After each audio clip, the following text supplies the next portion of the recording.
Non, je goûte et on se retrouve après. Jingle.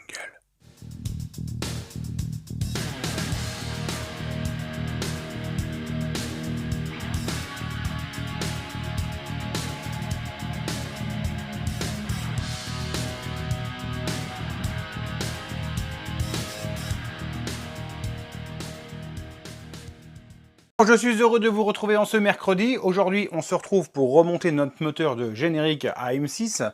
On va remonter tout ce qui est roulement, etc. On se retrouve seulement mercredi parce que j'ai bossé lundi, mardi énormément sur le shop. J'ai remis plein de choses qui étaient en rupture de stock. J'ai fait pas mal de colissage, etc. Donc, tu peux aller faire un tour sur le shop si tu veux. Notamment pour les kits qui servent à faire la pression des moteurs. Tu vois, j'étais à court de valves. Là, j'ai rentré tout ce qu'il faut comme valve, etc. Enfin, bref. Hein. Allez, je me fais mon petit moment de publicité. Allez, je retourne la cam et on commence. Alors, ici, tu le vois, tous mes roulements sont déballés. Aujourd'hui, on va regarder une façon de faire. Normalement, il existe un outil, hein, tout simplement, ça vient se prendre à l'extérieur et à l'intérieur. Hein, donc, ça fait une forme comme ça, pour vraiment bien guider la bague. Ici, on va regarder, je ne veux pas te dire que c'est une méthode de galérien, mais pas loin. Tout simplement, tu vas venir pousser avec une douille. Alors, ça, c'est quand même des pièces qu'il faut faire gaffe quand tu les engages. Si jamais tu la plies ou quoi, elle est tout de suite... Enfin, je veux dire, c'est des pièces quand même assez fragiles. Donc, on va bien chauffer le carter et on va pousser tranquillement avec la douille, bien droit. On va la tapoter et ça va rentrer. Voilà. Donc là, mon carter est chaud. Hein, il est chaud à peu près comme si je voulais rentrer un roulement de Villebrequin. Voilà. Un déroulement de balancier. Ça rentre tout seul, tu vois. Et maintenant, le roulement de la sortie de boîte. Ça rentre tout seul aussi. Ok, donc tout ce côté-là, il est terminé.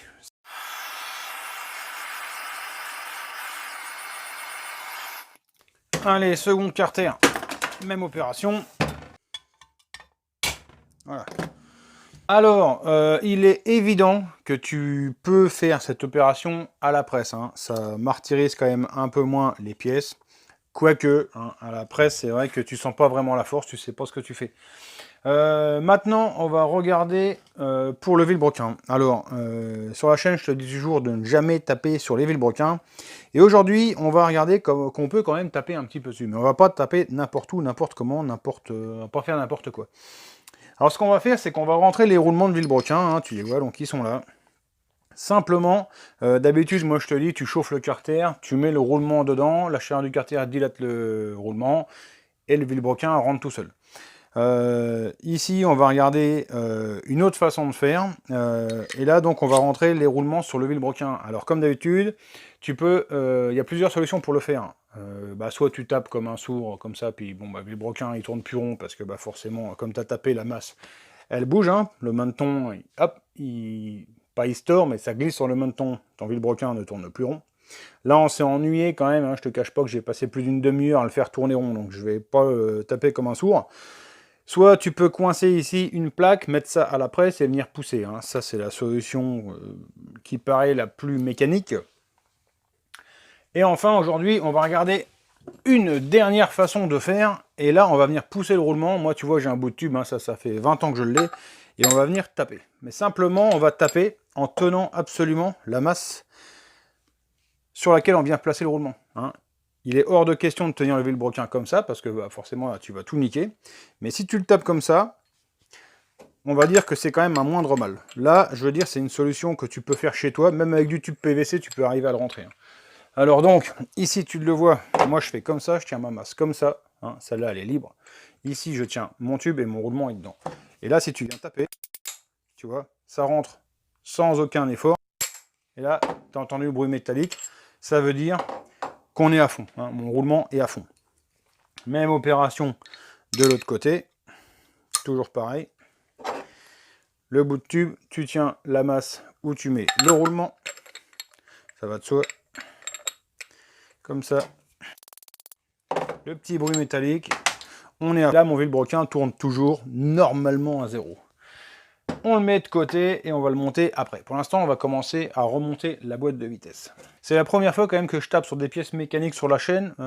C'est pas pour dire qu'on peut taper, mais c'est pour dire que tu peux faire de la mécanique même quand t'as pas tous les outils, une presse, un machin, un truc. Hein, c'est pour te montrer que bah, même on peut arriver sans trop de matos à faire des choses. Allez, c'est parti, remontage de la boîte générique. Ici, on a l'emplacement du barillet ou barillet, tu dis comme tu veux. Ici, on a notre boîte de vitesse. Arbre primaire, arbre secondaire. Secondaire, c'est celui de la sortie de boîte. Le primaire, c'est celui qui a sur la transmission primaire. Hein, tu vois, la boîte, ça va comme ça rentre dedans. Comme ça, et c'est fini. C'est un peu plus compliqué que ça. Parce qu'il va falloir que tu tiennes en même temps la rondelle derrière, les fourchettes, toute la boîte. Parce que si tu la lâches tout, se casse la tronche par terre. Et celle-là, il faut la rentrer en même temps, mettre le barillet, etc. Il y a du boulot. Alors, sache que sur le générique, contrairement au moteur AM6, le moteur d'AM6, la sélection, elle se fait par, on va dire, la même pièce que ça. Hein, ça, c'est le barillet. C'est là-dessus que les fourchettes de boîte se déplacent. Tac, tac, tac. Et te verrouille une vitesse, deux vitesses. Enfin, te verrouille, te crabote les deux pignons ensemble. Sur la M6, tu as un trou, un roulement, une bille. Ici, tu as des cavités, la bille vient se prendre dedans. Première, deuxième, troisième, enfin, voilà, tu as compris. Ici, on est repassé sur un modèle plus classique, qui pose moins de soucis. Parce que le problème de la M6, tu as des faux points morts, tu as des vitesses qui s'enclenchent mal, qui sautent, etc. C'est pas terrible. Tout a été solutionné ici grâce en fait à ce doigt de verrouillage là monté avec une petite roulette qui vient se verrouiller correctement ici sur l'espèce de tulipe là, hein, qui est directement incorporé sur le barillet. Alors, comment on va monter tout ça? On va commencer par l'arbre primaire. On le pose comme ça dedans, juste on l'emboîte à peine dans le roulement, et là on pose comme ça, on ne touche plus. L'arbre secondaire, celui-là on pourra le mettre après. On garde que la fourchette du bas. On fait gaffe à la rondelle dans le fond. Et on vient la glisser comme ça. On tient la rondelle qui est dans le fond. Là, ça y est, je suis dans mon logement de roulement. Là, tout simplement, celui-là, je vais pouvoir le lâcher comme ça. Ok. Alors là, maintenant, je vais venir glisser le barillet à l'intérieur. Comme ça. Ok. Et là, je vais enquiller les deux arbres en même temps. Voilà. Maintenant, t'imagines bien, celui-là, il va sur la piste du bas, puisqu'il est en bas. Celui-là est au milieu, il va sur la piste du milieu. Et celle qui nous restera ici, on la mettra après, elle ira sur la piste d'en haut. Alors, celle-là, pour l'instant, on la pousse juste à fond là-bas. Ici, on vient juste s'occuper à mettre celui-là au centre. Hein, donc, on se met comme ça sur le côté et on s'enquille au centre. Voilà, là, c'est bon. Ok.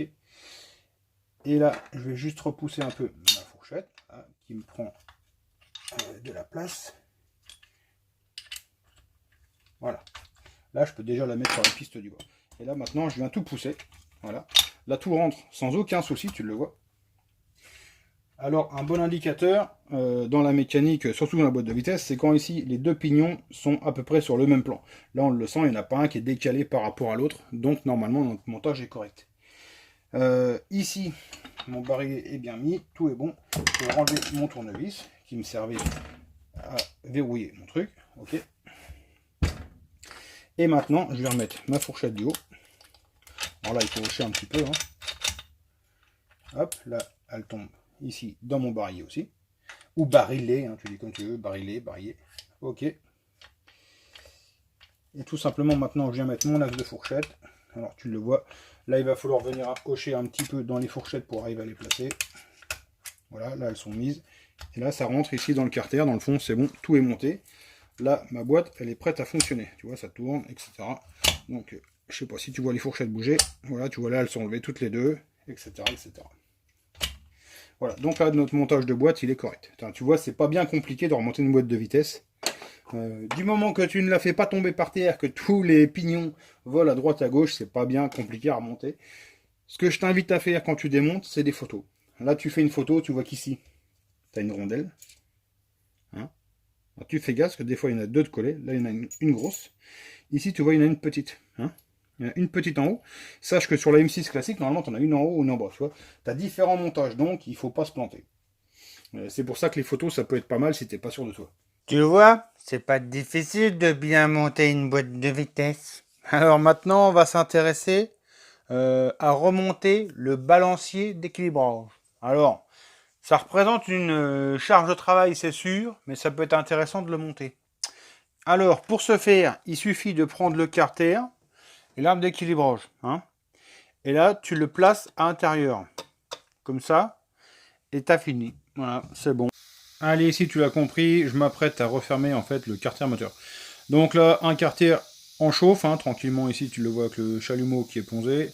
Et de l'autre côté, moi, je m'affaire à mettre la pâte à joint. Bah, sur le plan de joint, tu l'as bien compris, hein, sur la M6 et le générique, sur ce moteur-là, il n'y a pas de joint de demi-carter. C'est la pâte qui va nous assurer l'étanchéité.